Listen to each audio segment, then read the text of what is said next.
menggali mengenai penyakit hati, iri dan dengki. Tadi saya berhenti waktu saya masih berusaha menggali lebih jauh dari Pak Kiai. Pak Kiai Haris begini Pak Kiai, tadi kan Pak Kiai mengatakan iri dengkinya itu kalau sudah ada baru dalam hati namanya baru niat gitu ya, baru indikasi. Kapan dihitung sebagai iri dengki yang kemudian menghilangkan pahala amal ibadah kita?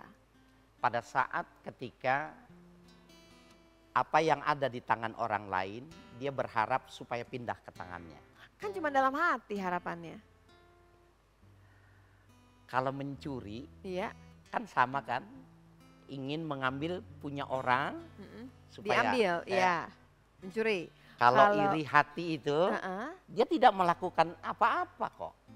Cuma iri hatinya, aja. kenapa enggak saya yang mendapatkan? Kenapa orang ini? Kan saya lebih pintar, kan saya lebih cantik. Susah dong ya Pak Kiai, kita banyak irinya juga dong kalau begitu Pak Kiai ya. Saya, maksudnya saya. Oh iya ya, kan kadang-kadang gitu Pak Kiai, kok dia sih bukan saya, kan gitu kan Pak Kiai. Itu udah kena ya Pak Kiai ya? Sudah, kalau kita mencuri, Pak Kiai? Kalau kita mencuri, iya, ada barang orang lain. Kalau mencuri kan jelas, kita sudah ambil, ya kan? Nah, ada barang orang lain kita ambil. Tapi ketika kita kembalikan, masalah itu sudah selesai. Iya. Kalau yang Tapi iri kalau gimana? orang yang punya sifat dengki, Nah gimana tuh? tidak ada orang yang dirugikan, yang rugi dia sendiri. Iya. Yang rugi dia sendiri, dan yang jadi masalah dia nggak bisa menyembuhkan karena dia tidak tahu ketika dia tidak mampu mendeteksi bahwa sudah ada di dalam tubuhnya. Kalau kita sadar terus kita istighfar boleh nggak Pak Kiai? Ya memang itu istighfar, tetapi dia langsung membunuhnya.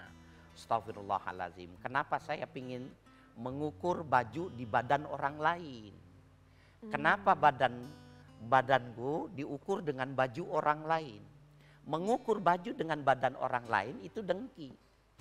Tapi kalau misalkan jadi motivasi nggak masalah kan Pak Kiai? Oh, kalau dia sebuah motivasi, Iya. nggak ada masalah. Mengejar seperti orang itu misalkan. Kan kalau di sini sekarang kan banyak kan idolanya di TV, orangnya hebat, misalkan pendidikannya bagus, pekerjaannya juga sukses. Nah mengejar seperti itu kan jadi membandingkan juga pasti. Oke. Karena ada yang disuruh hasud. Apa La tuh? hasada illa fi salasin. Apa tuh Pak? Nggak boleh hasud pemirsa kecuali dengan 3 hal. Nah, Disuruh hasud malah. apa tuh Pak Kiai? Ya, rajulun atahullahu malan.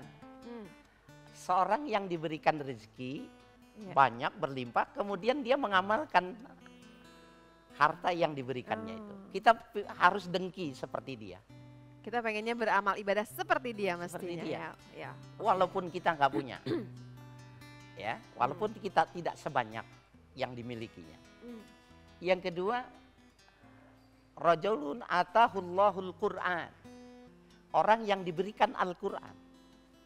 Maksudnya yang baca Menghafal Al-Quran. Al-Qur'an, bisa menghafal Itu boleh ya, Al-Qur'an. kita iri sama Iri. Oh. Kenapa orang ini hafal saya? Kok nggak bisa? Ya Allah gitu, dengki. Iri yang semacam ini disuruh. Satu lagi Pak Ustadz. Ilmu. Orang yang diberikan ilmu. Ini ilmunya hanya ilmu agama atau ilmu yang lain juga Ilmu termasuk? secara keseluruhan. Ilmu itu tidak ada. Tidak di-split, dibedakan mana ilmu dunia, mana ilmu akhirat. Dalam Al-Quran itu, ilmu itu cuma dilihat ilmu yang manfaat dan ilmu yang mudarat. Dan satu lagi barangkali ibu-ibu di rumah yang menyaksikan acara ini, ilmu itu tidak terbatas cuma di sekolahan. Ibu-ibu yang pandai masak, itu ilmu pandai masaknya juga termasuk. Subhanallah. Berapa banyak seorang suami yang menjadi bersyukur Iya. ketika Iya. diramu, disajikan sesuatu yang nikmat. Jadi iri itu satu perbuatan buruk, penyakit yang bisa merusak amal. Di sisi lain dia menjadi sesuatu yang diminta karena itu menjadi pemicu, namanya al-ba'is, yang mendorong, yang menggerakkan orang untuk melakukan kebaikan. Jadi motivasi nih jatuhnya ya. Ya, jadi pada sisi tertentu dia itu jadi penyakit ketika tidak bisa di-manage-nya secara baik. Iya. Tetapi ketika dia di-manage-nya secara baik, dia menjadi sebuah kekuatan. Dorongan Jadi kita. ba'is, jadi motivator. Kalau dia bisa, saya pasti bisa lebih bagus. Saya sadar betul. Itu kan lahir dari sebuah iri. Walaupun ini irinya nggak berhubungan sama yang 3 tadi nggak apa-apa. Tetap ya Pak Kiai ya. secara substansi maknanya sama. Kita menginginkan sesuatu, nikmatnya orang, anggaplah kenikmatan. Kita tidak ingin memiliki yang punya dia, bukan. Tapi motivasi supaya kita mengejarnya lebih baik. Itu malah diminta. Baik Pak Kiai. Iya. Nah Pak Kiai, kalau bicara mengenai dengki ini, iri, dengki. Tadi kan bahwa rasa itu aja sudah masuk ke dalam iri dengki kan. Nah kan kita kadang-kadang tidak tahu nih Pak. Kemudian sadarnya belakangan. Terus apa yang harus dikerjakan Pak? Kalau misalnya sudah sekian lama baru kita sadar, oh itu berarti bagian dari dengki saya. Dia setiap hari harus melakukan muhasabah. Evaluasi itu seperti ini. Yang sederhana saja ya. Ketika pemirsa lihat tayangan sekarang ini, Iya. Butiran Ilmu, Iya. saya dengan Dr. Lula, ya. Ketika pemirsa mengatakan dalam hati, kenapa tidak saya ya yang jadi host?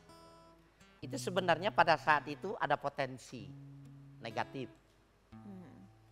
Tetapi pada saat yang bersamaan orang yang di sebelah mengatakan, oh Mbak Lula ini tampil bagus ya. Mungkin kalau aku tampil aku bisa lebih bagus. Tanpa berharap untuk tidak duduk di kursinya Mbak Lula, dua orang itu tidak sama. Oh jelas ya kalau dibuat seperti itu perbandingannya. Nah, maka pada situasi dan kondisi apapun juga lakukan dengan parameter yang semacam ini. Dia tahu, oh saya sudah berpenyakit, wah berarti sudah kronis, dia sudah tahu kok. Jadi kalau yang satu lagi tadi karena dia tidak menempatkan ingin mengambil, lain lagi ceritanya gitu ya Pak Kiai ya. Ini agak membingungkan tapi pelan-pelan lebih jelas jadinya ya. Jadi yang pertama tadi penyakit ya. Tapi yang kedua bukan ya Pak Kiai? Potensi bagus. Jadi dia buat motivasi untuk mengejar. Iya. Nah Pak Kiai tapi belum menjawab, kalau kita sudah sadarnya belakangan, kalau kita sadar saat itu kita istighfar. Kalau kita sadarnya belakangan gimana Pak Kiai? Apa kita mesti minta maaf sama orang yang sempat kita iri atau dengki tadi? Enggak perlu minta maaf karena tidak ada yang terlukai. Kalau sama Allah? Maka dia cukup bertaubat, dia cukup beristighfar kepada Allah.